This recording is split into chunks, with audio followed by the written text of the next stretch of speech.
किसानों के दिल्ली में एंटर होने पर पुलिस ने न जाने कितने ही हथकंडे अपनाए। न सिर्फ रोड्स और सड़कों को ब्लॉक किया, बल्कि किसानों के आगे बढ़ने पर आंसू गैस की गोली भी फेंके गए। सिर्फ इतना ही नहीं, किसानों के साथ दुर्व्यवहार और गलत सुलूक भी किया गया। ये देखकर किसानों के भी सब्र का बांध टूट गया और किसानों ने भी पुलिस पर चढ़ाई कर दी। पुलिस प्रशासन पर पथराव हुआ और इसी झड़प में शुभकरण सिंह की मौत हो गई। मौत का शोक जताने के लिए किसानों ने इस दिन को ब्लैक डे के रूप में मनाया और इसी बीच कुछ किसानों की मौत हो गई। लेकिन ये सब हो क्यों रहा है? आखिर वो कौन सी वजह है, कौन सी दिक्कतें हैं जिनके कारण किसानों को अपना घर बार छोड़कर सड़कों पर धरना देना पड़ रहा है? सरकार ने वो कौन सा वादा किया था जो अब तक पूरा नहीं हुआ? चलिए जानते हैं इस मुद्दे को। किसान आंदोलन आज देश का एक बड़ा मुद्दा बना हुआ है और इस बढ़ती आग को रोकना मुश्किल हो गया है। लेकिन ऐसा पहली बार नहीं हुआ है जब किसान ने सड़कों पर उतरकर भारत सरकार के खिलाफ अपना गुस्सा जाहिर किया हो। बल्कि साल 2024 से पहले भी किसानों का ये घातक रूप देखने को मिला था और वो साल था 2020, जब किसान सरकार के खिलाफ आंदोलन पर उतर आए थे। लेकिन सरकार के एक फैसले से ये सब शांत हो गया और अपने घरों को रवाना हो गए। लेकिन आज वही शांति देश को अशांति से भर रही है। जी हाँ, साल 2024 के आंदोलन की कड़ी साल 2020 के आंदोलन से जुड़ी हुई है।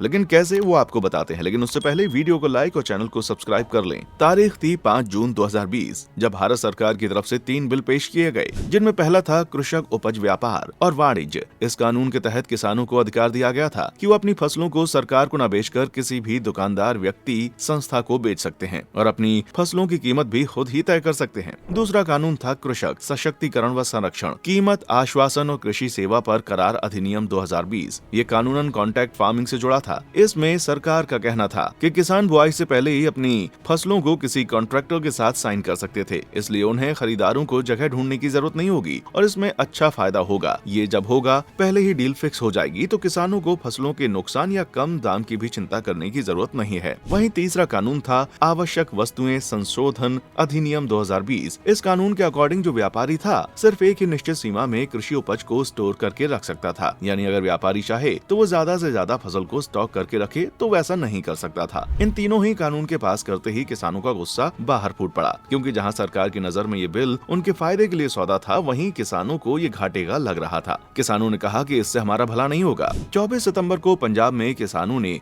इसके खिलाफ 3 दिनों तक रेल रोको अभियान की शुरुआत की। लेकिन इस अभियान के चलते भी सरकार ने बिल को लेकर कोई खास दिलचस्पी नहीं दिखाई और फिर 25 दिसंबर को ऑल इंडिया किसान संघर्ष कोऑर्डिनेशन कमेटी ने देशव्यापी आंदोलन की शुरुआत की। 27 दिसंबर को ये तीनों बिल राष्ट्रपति के पास पहुंचे और राष्ट्रपति ने इनको मंजूरी दे दी। इस तरह किसानों की नाराजगी के बाद भी इन बिलों का कानून बनाया गया। लेकिन किसान भी इन तीनों कानूनों के खिलाफ डटे रहे और करीब 13 महीने तक किसानों ने आंदोलन किया। इस बीच इन पर पुलिस प्रशासन ने न सिर्फ आंसू गैस के गोले फेंके, बल्कि इन पर लाठीचार्ज हुआ। आंदोलन के दौरान कई किसान मारे गए। एक रिपोर्ट के अनुसार बताया गया कि करीब 700 किसानों ने अपने हक की लड़ाई में जान गंवा दी और आखिरकार नवंबर 2021 में भारत सरकार को ये तीनों कानून वापस लेने पड़े और साथ ही सरकार ने एमएसपी की गारंटी देने का किसानों से वादा किया। लेकिन तब से अब तक सरकार ने एमएसपी को लेकर कोई खास कदम नहीं उठाया। यही वजह है कि किसानों का आरोप है कि सरकार ने अपना वादा पूरा नहीं किया है। अब चूंकि लोकसभा इलेक्शन आने वाले हैं, इसलिए किसान चाहते हैं कि जल्द से जल्द बीजेपी सरकार अपना वादा पूरा करे और इसलिए 12 फरवरी को किसानों ने दिल्ली चलो आंदोलन की शुरुआत की। अपने ट्रॉली ट्रैक्टर लेकर दिल्ली की तरफ निकल पड़े। पुलिस ने भी इनको रोकने की पूरी कोशिश की और अब किसानों ने हाईवे और हरियाणा पंजाब के बॉर्डर को सील कर दिया है, जहाँ सभी किसानों ने रास्ता रोक रखा है, जिससे लोकल लोगों का आना जाना मुसीबत बन गया है और लोकल लोगों को काफी दिक्कतों का सामना करना पड़ रहा है। लेकिन किसानों को इससे भी कोई फर्क नहीं है कि सरकार को, लोगों को हमारे आंदोलन से कितनी परेशानियां झेलनी पड़ी। किसान तो बस अपनी मांगों को लेकर जिद पर अड़े हैं। लेकिन सवाल उठता है कि आखिर इनकी मांगे हैं क्या और एमएसपी किसे कहते हैं या ये होता क्या है? तो सबसे पहले जानते हैं एमएसपी के बारे में।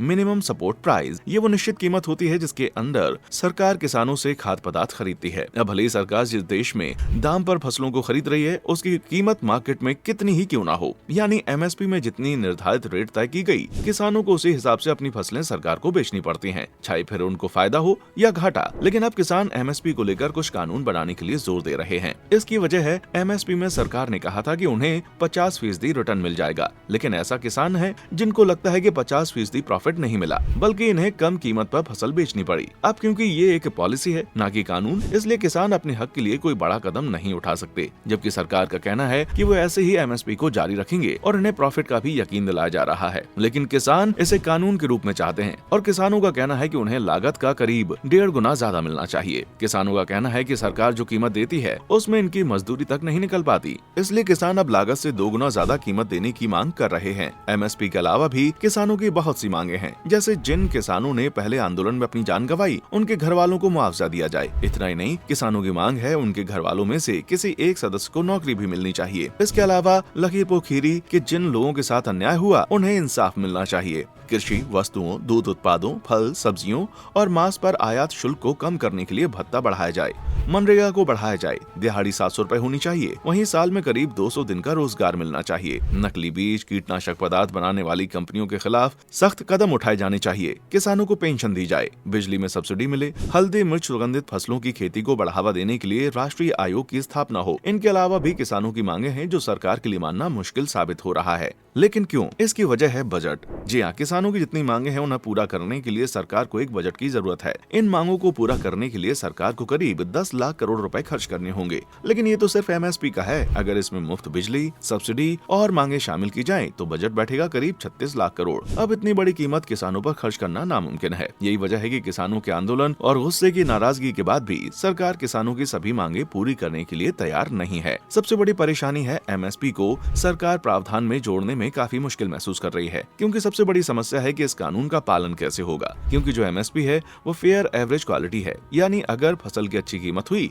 तो उसके लिए न्यूनतम समर्थन मूल्य दिया जाएगा। अब ऐसे में सरकार ने नियम बना दिया, लेकिन फसल की कीमत अच्छी नहीं हुई तो उसका क्या होगा? क्या फिर भी सरकार को उसी कीमत पर उसको खरीदना होगा? ऐसे में इस कानून पर खरा उतरना मुश्किल है। वहीं अगर सभी फसलों को एमएसपी में जोड़ लें तो फिर सरकार का बजट ज्यादा हो जाएगा। ऐसा नहीं है कि सरकार किसानों के लिए फिक्रमंद नहीं है या फिर उनकी परेशानी को दूर करने की कोशिश नहीं कर रही, बल्कि किसानों और सरकार के कुछ मुख्य लोगों के बीच में मीटिंग्स हुई थी जिनका कोई नतीजा नहीं निकला। लेकिन तीसरी मीटिंग 18 फरवरी को काफी शांतिपूर्ण हुई। इसमें 13-14 मांगों पर सकारात्मक चर्चा हुई, लेकिन एमएसपी और कई मांगों पर कोई बातचीत नहीं हुई। इसलिए किसानों ने फिर से पंजाब और हरियाणा के बीच सीमाओं पर अपना विरोध प्रदर्शन जारी रखा। दूसरी मांगों के अलावा फसल की न्यूनतम कीमत बढ़ाने और कर्ज माफ करने की मांग है। किसानों ने आंदोलन को 29 फरवरी तक टाल दिया और आने वाले दिनों में किसान अपना फैसला सुनाएंगे और अलग अलग राज्यों में धरना देने का प्लान बना चुके हैं। आगे क्या होगा ये तो वक्त ही बताएगा। फिलहाल हम चलते हैं। आपको क्या लगता है, किसानों की मांगे पूरी होनी चाहिए? कमेंट बॉक्स में आकर बताएं। वीडियो को लाइक और चैनल को सब्सक्राइब करें। बेल आइकन को प्रेस करना ना भूलें।